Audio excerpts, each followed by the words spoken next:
اعوذ باللہ من الشیطان الرجیم، بسم اللہ الرحمن الرحیم۔ السلام علیکم ورحمۃ اللہ وبرکاتہ۔ ناظرین، توبہ کہتے ہیں لوٹ آنے کو، یعنی ایک چیز چھوڑ کر دوسری چیز کی طرف جانے کو۔ لہٰذا جو شخص اپنے گناہوں کو چھوڑ کر اللہ تعالیٰ کے پسندیدہ کاموں کی طرف لوٹ آئے تو کہا جاتا ہے کہ اس نے توبہ کر لی ہے۔ توبہ کی مختلف صورتیں ہیں۔ ہر وہ شخص جو اللہ تعالیٰ سے بے پناہ محبت کرتا ہے اور اللہ تعالیٰ کی ناراضگی اور اس کے عذاب سے ڈرتا ہے، اس کے لیے ضروری ہے کہ گناہ یعنی اللہ تعالیٰ کی نافرمانی ہوتے ہی فوراً توبہ استغفار کے ذریعے اپنے اوپر سے اس گناہ کے بوجھ کو ختم کر دے۔ اللہ تعالیٰ سے ڈرنے والوں کے لیے گناہ کرنا ایسا ہے جیسا کہ کوئی پہاڑ کے قریب بیٹھا ہو اور ڈر رہا ہو کہ کہیں یہ پہاڑ میرے اوپر ہی نہ گر جائے، جبکہ جو شخص اللہ تعالیٰ سے نہیں ڈرتا اس کے لیے گناہ کرنا ایسا ہے جیسے ناک پر مکھی بیٹھی تھی جو اڑا دی۔ دوسری صورت فرائض میں کوتاہی سے توبہ ہے۔ فرائض میں کوتاہی کرنا بھی بہت بڑا گناہ ہے، جیسے نماز، روزہ، زکوٰۃ اور حج وغیرہ۔ کوئی بھی شخص فرائض کے بغیر اللہ تعالیٰ کے قریب نہیں ہو سکتا، چاہے نفل عبادات کثرت سے کرتا ہو۔ حضرت عمر فاروق رضی اللہ تعالیٰ عنہ سے ایک شخص کے بارے میں پوچھا گیا جو رات بھر نفلیں پڑھنے کی وجہ سے فجر کی نماز مسجد میں نہیں پڑھ سکا۔ آپ رضی اللہ تعالیٰ عنہ نے فرمایا، میں فجر کی نماز جماعت کے ساتھ پڑھوں یہ مجھے رات بھر نفلیں پڑھنے سے زیادہ پسند ہے۔ ایک اور صورت نفس کی خواہشات سے توبہ کرنا بھی ہے۔ اگر کوئی شخص اچھے کاموں کو چھوڑ کر نفسانی خواہشات کے پیچھے چلے تو اسے بھی اس سے توبہ کر لینی چاہیے۔ مثلاً گانے سننا، ٹی وی دیکھنا، نماز وقت پر نہ پڑھنا، فضول خرچی کرنا، غیبت کرنا، برائیاں کرنا، چغلیاں کرنا اور دوسروں کا برا چاہنا وغیرہ، کیونکہ نفس انسان کو کنجوسی، لالچ اور بدگمانی جیسے برے کاموں کی طرف تیار کرتا ہے، جس کے نتیجے میں اللہ رب العزت کی ناراضگی اپنے سر لینی پڑتی ہے۔ اس لیے ہر مسلمان کے لیے ضروری ہے کہ وہ ان بری عادتوں سے توبہ کر کے اپنے آپ کو اچھی صفات سے مزین کرے اور برے کاموں سے دور رہنے کی کوشش کرتا رہے۔ جبکہ ایک اور صورت لوگوں کے حقوق ادا نہ کرنے سے توبہ ہے۔ اللہ تعالیٰ کے بعض احکامات لوگوں کے حقوق سے متعلق ہوتے ہیں، جیسے والدین کے حقوق، پڑوسیوں کے حقوق، اساتذہ کے حقوق، مہمانوں کے حقوق وغیرہ۔ اگر آپ کی والدہ نے آپ کو دہی لانے کا کہا تو آپ نے بے ادبی سے کہہ دیا، آپ کو میں ہی نظر آتا ہوں، فلانا بھی تو گھر میں موجود ہے۔ اگر آپ کے والد نے رات کو موبائل استعمال کرنے سے منع کیا لیکن ان سے چھپ چھپ کر موبائل استعمال کرتے رہے، ان حقوق میں کمی کرنا بھی بہت بڑا گناہ ہے، بلکہ ایک کے بجائے دو گناہ ہوتے ہیں۔ ایک تو ناظرین اللہ تعالیٰ کی شدید نافرمانی اور دوسرا لوگوں کے حقوق نہ ادا کرنا۔ لہٰذا اس قسم کے گناہوں سے توبہ کے لیے اللہ تعالیٰ سے معافی مانگنے کے ساتھ ساتھ جن کے حقوق میں کمی کی گئی ہو ان سے بھی معافی مانگ لینی چاہیے۔ قرآن کریم میں اللہ تعالیٰ کا ارشاد پاک ہے، ترجمہ: اے مومنو، تم سب اللہ کے سامنے توبہ کرو، یعنی اللہ تعالیٰ کے منع کردہ کاموں کو چھوڑ دو اور اللہ تعالیٰ کے پسندیدہ کاموں کی طرف آ جاؤ۔ مثلاً پہلے دل میں غلط خیالات آتے تھے، انہیں دل سے نکال کر اچھے خیالات سوچنا۔ پہلے آنکھ سے نامحرم کو دیکھتے تھے، کسی کا میسج بغیر اجازت پڑھ لیتے تھے۔ ان سب کاموں سے توبہ کر کے چھوڑ دینا اور آنکھ سے اللہ تعالیٰ کی قدرت کے نظارے دیکھ کر اس کی وحدانیت پر ایمان لانا۔ قرآن مجید کی باقاعدگی سے مختصر ہی صحیح ترجمے کے ساتھ لازمی تلاوت کرنا، کیونکہ ہمارا دین ہمیں سکھاتا ہے کہ جو لوگ قرآن کی تلاوت نہیں کرتے وہ روز محشر اندھے اٹھائے جائیں گے۔ اپنے والدین کی عزت کرنا، دوسروں کے حقوق پورے کرنا، اسی طرح کانوں سے گانے، غیبت، بیکار باتیں سننے کے بجائے قرآن مجید کی اچھے بیانات اور معلوماتی باتیں سننا۔ ناظرین، آپ سب جانتے ہیں کہ سیرت النبی ہمارے لیے بہترین عملی نمونہ ہے۔ پیارے نبی حضرت محمد مصطفیٰ صلی اللہ علیہ وآلہ وسلم بھی کثرت سے توبہ اور استغفار کرتے تھے، حالانکہ آپ صلی اللہ علیہ وآلہ وسلم ہر قسم کے چھوٹے بڑے گناہوں سے پاک اور معصوم تھے۔ حضرت ابن عمر رضی اللہ تعالیٰ عنہ فرماتے ہیں کہ ہم سرکار دو عالم صلی اللہ علیہ وآلہ وسلم سے ایک ایک نشست میں 100 مرتبہ توبہ و استغفار کے یہ کلمات سن لیتے تھے، جس کا ترجمہ ہے: اے میرے رب، میری مغفرت فرما اور میری توبہ کو قبول فرما، بے شک تو بہت معاف کرنے والا بڑا مہربان ہے۔ ناظرین، اللہ تعالیٰ کے لیے ہمیں معاف کرنا کچھ مشکل نہیں ہے، وہ ہمارے ایک آنسو سے پگھل جاتا ہے۔ اللہ تعالیٰ اپنے بندوں سے اتنا پیار کرتا ہے جتنا والدین ہمیں پیار کرتے ہیں۔ وہ رحیم ہے، وہ اپنے بندوں پر اتنا مہربان ہے کہ ان کے سارے گناہوں کو معاف کر دیتا ہے۔ حضرت محمد مصطفیٰ صلی اللہ علیہ وآلہ وسلم فرماتے ہیں کہ اللہ تعالیٰ نے فرمایا: اے ابن آدم، جب تک تو مجھ سے مغفرت طلب کرتا رہے گا اور مجھ سے امید کرتا رہے گا تو میں تجھے معاف کرتا رہوں گا اور تیرے گناہوں کی پرواہ نہیں کروں گا۔ اے ابن آدم، اگر تیرے گناہ ہوتے ہوتے آسمان تک پہنچ جائیں اور پھر تو مجھ سے مغفرت طلب کرے تو میں تجھے معاف کر دوں گا اور تیرے گناہوں کی پرواہ ہرگز نہیں کروں گا۔ اللہ تعالیٰ نے اپنے بندوں کی توبہ کے لیے کوئی وقت مقرر نہیں فرمایا، بلکہ اپنے بندوں کی توبہ کے ہر وقت منتظر رہتے ہیں۔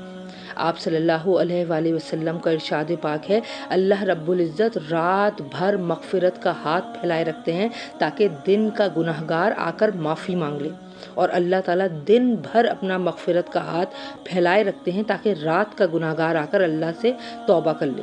جب تک سورج مغرب سے طلوع نہیں ہو جاتا، یعنی قیامت تک، اللہ تعالیٰ کی مغفرت کا یہ سلسلہ چلتا رہے گا۔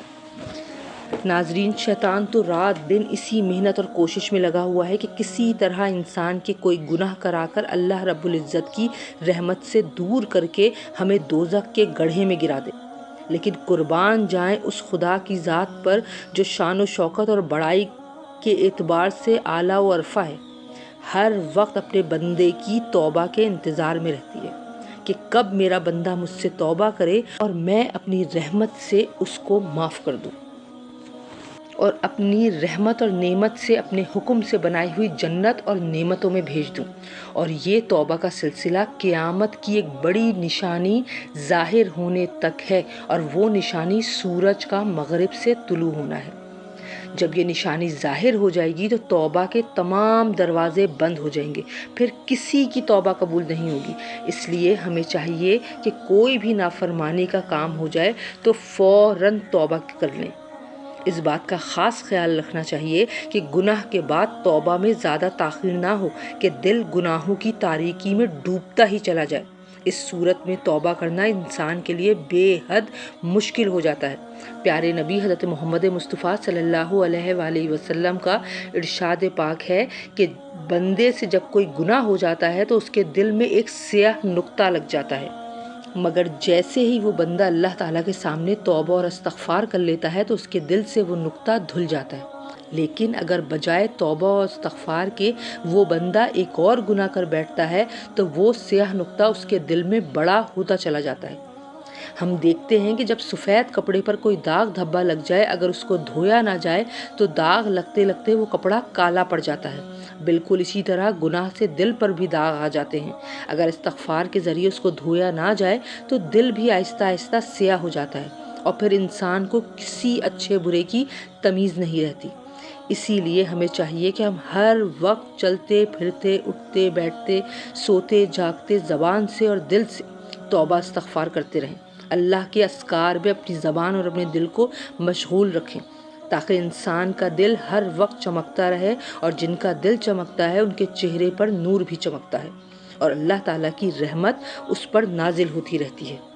ناظرین، گناہ دو قسم کے ہوتے ہیں۔ پہلی قسم میں وہ گناہ ہیں جن میں صرف اللہ تعالیٰ کی نافرمانی کی جائے، کسی بندے کا کوئی حق نہ مارا جائے، مثلا نماز نہ پڑھنا، روزہ نہ رکھنا، بد نظری کرنا، گانے سننا، والدین کی نافرمانی کرنا وغیرہ۔ اس صورت میں توبہ کی قبولیت کی 3 شرائط ہیں۔ پہلی، اس گناہ کو بالکل چھوڑ دیا جائے. دوسری، اس گناہ پر بہت زیادہ شرمندگی اور ندامت محسوس کی جائے. تیسرا، آئندہ اس گناہ کو نہ کرنے کا پکا ارادہ کر کے اللہ سے توبہ کر لی جائے. دوسری قسم میں وہ گناہ ہیں جن میں اللہ تعالیٰ کی نافرمانی کے ساتھ کسی بندے کے حقوق میں بھی کمی کی گئی ہو. مثلاً غیبت کرنا، برائیاں کرنا، چغلیاں کرنا، کسی کا حق مارنا، کسی کا مال یا زمین دبا لینا یا قتل و غارت کرنا. اس صورت میں توبہ کی قبولیت کے لیے مزید چوتھی شرائط یہ ہے کہ حق والے کا حق ادا کیا جائے یا اس سے معافی مانگی جائے. مثلاً جس کی غیبت کی ہے اس سے معافی مانگے، جس کا مال یا زمین کھا لی ہے وہ واپس کر دے، یا ناحق کسی کو مارا ہے یا اپنی ذات، زبان اور الفاظ سے کسی کو تکلیف دی ہے تو جا کر اس سے معافی مانگ کر اللہ سے توبہ کر لے کہ آئندہ کبھی اس طرح کے کام دوبارہ نہیں کرے گا. اللہ تعالیٰ کو اپنے بندوں کی توبہ اتنی پسند ہے کہ اس کے لیے کوئی وقت مقرر نہیں ہے، بلکہ اپنے بندوں کی توبہ کا اللہ پاک ہر وقت انتظار کرتے رہتے ہیں. لیکن فجر کے قریب تہجد کے وقت توبہ کرنا اللہ تعالیٰ کو بے انتہا پسند ہے. ایسے لوگوں کی اللہ تعالیٰ قرآن کریم میں تعریف کرتے ہوئے فرماتے ہیں، جس کا ترجمہ ہے، اور یہ وہ ہیں جو سحری کے اوقات میں استغفار کرتے ہیں. پیارے نبی حضرت محمد مصطفیٰ صلی اللہ علیہ وآلہ وسلم نے فرمایا، آخر رات میں اللہ تعالیٰ سب سے نیچے والے آسمان پر آ کر اپنے بندوں کو پکار کر فرماتے ہیں کہ کوئی ہے مانگنے والا کہ میں اس کو عطا کروں، ہے کوئی بخشنے چاہنے والا کہ میں اس کو بخش دوں، ہے کوئی اپنے گناہوں پر توبہ کرنے والا کہ میں اس کی توبہ کو قبول کروں. تہجد کا مبارک وقت ایسا وقت ہے جس میں مانگی گئی کوئی دعا رد نہیں ہوتی. اس مبارک وقت کے علاوہ مختلف اعمال کے وقت میں بھی توبہ کرنا آپ صلی اللہ علیہ وسلم کا سنت طریقہ ہے.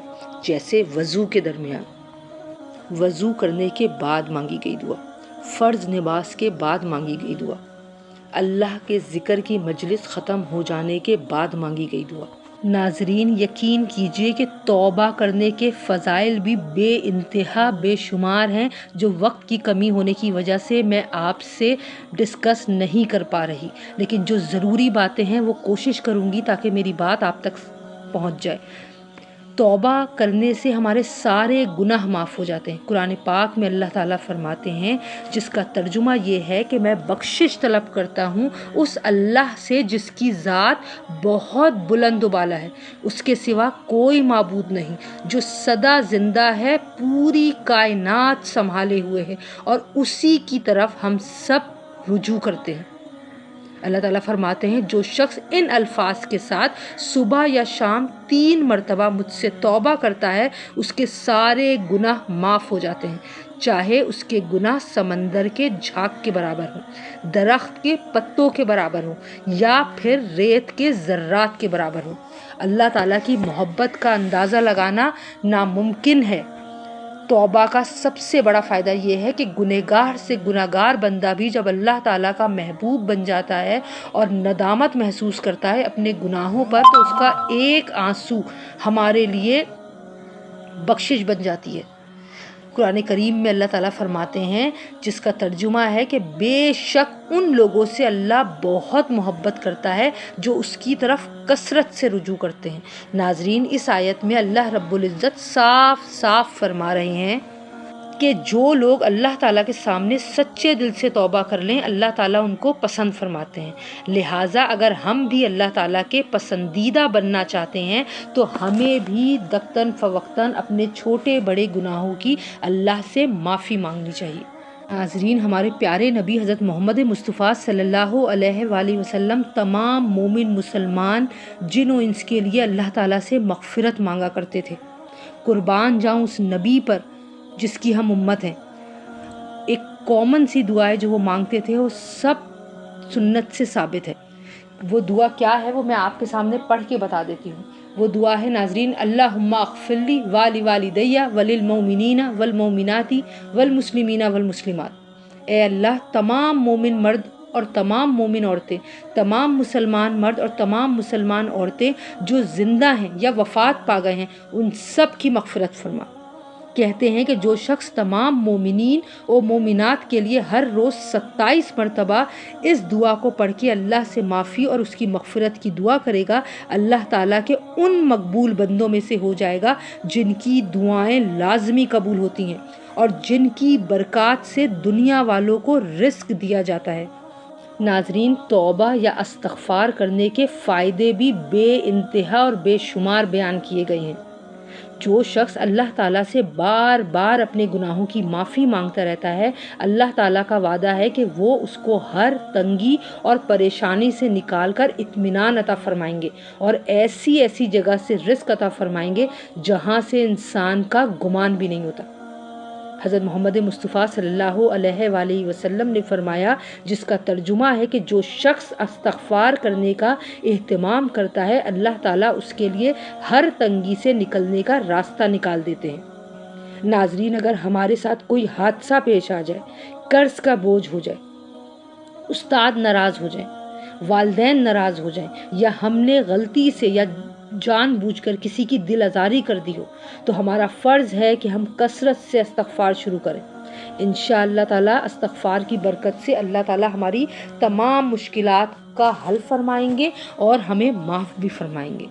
توبہ کا ایک بڑا فائدہ یہ بھی ہے کہ دنیا ہی میں اللہ تعالیٰ مال اور اولاد میں برکت عطا فرمانے کا وعدہ بھی کرتے ہیں۔ قرآن پاک میں اللہ تعالیٰ فرماتے ہیں، جس کا ترجمہ ہے کہ اپنے پروردگار سے مغفرت مانگو، یقین جانو وہ بہت بخشنے والا ہے۔ وہ تم پر آسمان سے خوب بارشیں برسائے گا اور تمہارے مال اور اولاد میں ترقی دے گا، تمہارے لیے باغ پیدا کرے گا اور تمہاری خاطر نہریں مہیا کر دے گا۔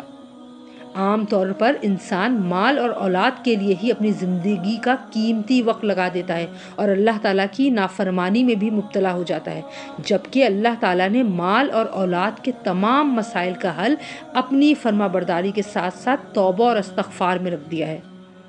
توبہ کی برکت سے ہی انسان ایک اچھا مسلمان اور کامل ایمان والا ہو جاتا ہے، کیونکہ جب وہ اللہ تعالیٰ کے دربار میں اپنی توبہ پیش کرتا ہے تو ایک اچھا مسلمان کہلاتا ہے اور اللہ تعالیٰ اسے اپنے قریب کر لیتے ہیں۔ پھر اس کا اللہ تعالیٰ کی ذات پر ایمان اور یقین مزید پختہ ہوتا چلا جاتا ہے۔ توبہ کا ایک فائدہ یہ بھی ہے کہ انسان توبہ کرنے سے ہر قسم کے غم اور پریشانیوں سے دور ہو جاتا ہے، کیونکہ جب کوئی انسان طبعاً نیک ہوتا ہے تو گناہ ہو جانے کی صورت میں وہ اندر ہی اندر غمگین ہو جاتا ہے اور اپنے دل میں تنگی محسوس کرتا ہے۔ پھر بعض اوقات یہ کیفیت بڑھتے بڑھتے انسان کے اندر مایوسی پیدا کر دیتی ہے۔ اب جب یہ انسان سچے دل سے اللہ تعالیٰ سے توبہ کر لیتا ہے تو اس قسم کی ساری پریشانیاں اور دلی تنگیاں اللہ تعالیٰ اس کی ذات سے دور کر دیتے ہیں۔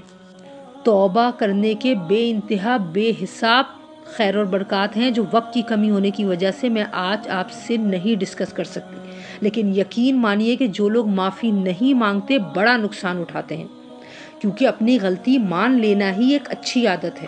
جو لوگ معافی نہیں مانگتے ان میں ایسی بری عادتیں پیدا ہو جاتی ہیں جو ان کے ساتھ ساتھ معاشرے کے لیے بھی بڑی نقصان دہ ہوتی ہیں، جن میں سے چند ایک مخصوص میں آپ کے سامنے بیان کرنا چاہتی ہوں۔ نمبر 1 یہ کہ معافی نہ مانگنے سے انسان ضدی بن جاتا ہے۔ نمبر 2، معافی نہ مانگنے سے زبان درازی اور بدتمیزی کی عادت پڑ جاتی ہے۔ ناظرین، جو لوگ معافی نہیں مانگتے، اپنی غلطی ہونے پر بھی خود کو صحیح سمجھتے ہیں، وہ ساری زندگی پریشان رہتے ہیں۔ معافی نہ مانگنے سے انسان میں تکبر اور غرور پیدا ہوتا ہے، معاشرے میں اس انسان کی کوئی عزت نہیں رہتی۔ اگر ہم چاہتے ہیں کہ معاشرے میں ہماری بھی عزت ہو، لوگ ہم سے بھی پیار کریں، لوگ ہم سے بھی اچھی باتیں کریں، تو پھر معافی مانگنے کو لازم کر لیجیے۔ جب بھی کوئی غلطی ہو جائے، کسی سے لڑائی ہو جائے، کسی سے تلخ زبانی ہو جائے، کسی سے جھگڑا ہو جائے، کسی کی دل آزاری ہو جائے، کسی کی برائی کی ہو، کسی کی غیبت سنی ہو، کسی کی چغلی کی ہو، فوراً استغفار اور توبہ سے اللہ کو راضی کرنے کی کوشش کریے۔ جانے سے پہلے کچھ مشہور اقوال توبہ اور استغفار کے حوالے سے آپ کی خدمت میں پیش کرنا چاہتی ہوں، امید ہے کہ آپ کو ضرور اچھی لگیں گی۔ حضرت عمر فاروق رضی اللہ تعالیٰ عنہ فرماتے ہیں کہ توبہ کرنے والوں کے پاس بیٹھا کرو، کیونکہ وہ نرم مزاج اور نرم دل ہوتے ہیں۔ حضرت حسن بصری رحمۃ اللہ علیہ فرماتے ہیں کہ اے اولاد آدم، گناہ کے بعد تجھ سے توبہ اور استغفار کرنے کو کہا گیا ہے، مگر اس سے زیادہ آسان یہ ہے کہ تو گناہ کرنا ہی چھوڑ دے۔ حضرت سلام بن مسکین رحمۃ اللہ علیہ فرماتے ہیں کہ بے شک قرآن کریم نے ہماری بیماری اور اس کا علاج دونوں بتایا ہے۔ ہماری بیماری گناہ ہے اور علاج استغفار اور توبہ ہے۔ پیارے نبی صلی اللہ علیہ وآلہ وسلم کا ارشاد پاک ہے، جس کا ترجمہ یہ ہے کہ ہر آدم کا بیٹا خطا کار ہے، اور بہترین خطا کار وہ ہے جو خطا کے بعد توبہ کر لے۔ جب کوئی بندہ گناہ کرے اور پھر بارگاہ رب العزت میں اپنے گناہوں کا اعتراف کرے اور سچے دل سے اس گناہ کو دوبارہ نہ کرنے کا اقرار کرے اور اپنی شرمندگی کا اظہار کرے، تو وہ اللہ تعالیٰ کو خوب توبہ قبول کرنے والا پائے گا۔ گناہ کا ہونا ناظرین ایک فطری کمزوری ہے، لیکن گناہ کے بعد اللہ کی طرف رجوع کر لینا اور اپنے گناہوں کی معافی مانگنا اللہ کو بہت پسند ہے۔ اسی لیے اللہ تعالیٰ قرآن پاک میں فرماتے ہیں، کوئی شک نہیں کہ اللہ تعالیٰ توبہ کرنے والوں کو بہت پسند کرتا ہے۔ اللہ پاک سے دعا گو ہوں کہ وہ ہمیں نماز پڑھنے کی توفیق عطا فرمائے، سجدہ کرنے کی توفیق عطا فرمائے، قرآن پاک کی تلاوت اور ترجمے کو سمجھ کے پڑھنے کی توفیق عطا فرمائے، توبہ اور استغفار اور کثرت سے اذکار کرنے کی توفیق عطا فرمائے۔ جب تک ہماری سانسیں ہیں اللہ پاک ہم سے خیر کے کام لے۔ اپنی دعاؤں میں مجھے ضرور یاد رکھیے گا۔ آپ کو ویڈیو کیسی لگی ضرور فیڈ بیک دیجیے گا، مجھے اس کا انتظار رہے گا۔ نیکسٹ ویڈیو میں ملیں گے انشاءاللہ۔ ٹل دین اللہ حافظ۔